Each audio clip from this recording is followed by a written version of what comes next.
Assalamualaikum warahmatullahi wabarakatuh.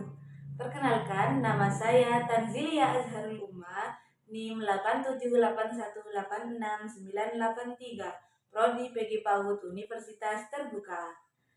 Di sini saya akan mempresentasikan mata kuliah Pancasila dengan tema pelajaran dari sejarah Pancasila untuk generasi muda.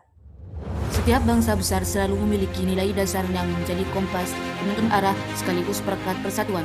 Bagi Indonesia, kompas itu bernama Pancasila. Pancasila bukan sekedar 5 sila, tapi kisah bagaimana para pendiri bangsa menjadi dasar yang mampu menyatukan jutaan manusia dengan latar yang berbeda-beda. Peristiwa penting proses lahirnya Pancasila. Yang pertama ada sidang BBUPKI, lahirnya gagasan awal Pancasila. Ketika Jepang mulai terdesak dalam Perang Dunia II, mereka membentuk BBUPK, Badan Penyelidik Usaha-Usaha Persiapan Kemerdekaan. Disinilah, untuk pertama kalinya para tokoh bangsa berkumpul untuk menjawab pertanyaan besar. Dasar apa yang akan menjadi fondasi bagi Indonesia merdeka? Di forum inilah muncul 3 gagasan. Pertama, gagasan dari Muhammad Yamin, Supomo, terutama pidato monumental Insinyur Soekarno pada 1 Juni 1945 yang memperkenalkan nama Pancasila. Pidato ini menjadi tonggak bahwa Indonesia membutuhkan dasar yang bersatukan dengan Piagam Jakarta, kompromi politik persatuan. Setelah sidang pertama BBUPK, sebuah panitia kecil terbentuk. Hasilnya adalah dokumen historis bernama Piagam Jakarta lahir pada 22 Juni 1945. Piagam ini memuat rumusan awal Pancasila yang menjadi dasar kompromi politik antara beragam golongan bangsa. Inilah bukti bahwa sejak awal Indonesia dibangun melalui dialog, penghormatan terhadap keberagaman, dan semangat dengan PPKI, penetapan resmi Pancasila.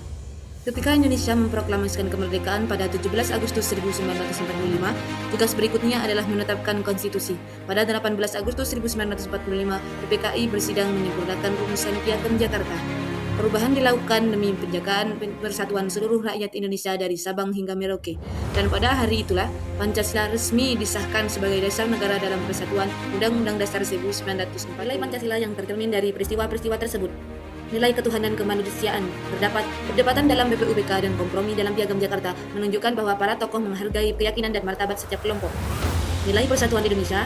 Terdapat penghapusan 7 kata dari Piagam Jakarta demi menjaga keutuhan bangsa, menunjukkan prioritas persatuan lebih penting daripada kepentingan golongan.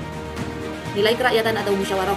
Seluruh proses lahirnya Pancasila dilakukan melalui musyawarah, bukan paksaan. Ini nilai keadilan sosial, yaitu rumusan final Pancasila, dirancang agar dapat dirasakan oleh seluruh rakyat. Dan peristiwa sejarah ini, kami belajar bahwa Indonesia berdiri bukan karena persamaan, melainkan karena kemampuan menghargai perbedaan.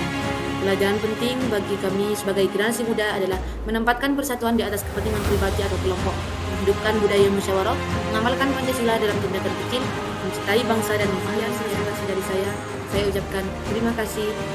Wassalamualaikum warahmatullahi wabarakatuh.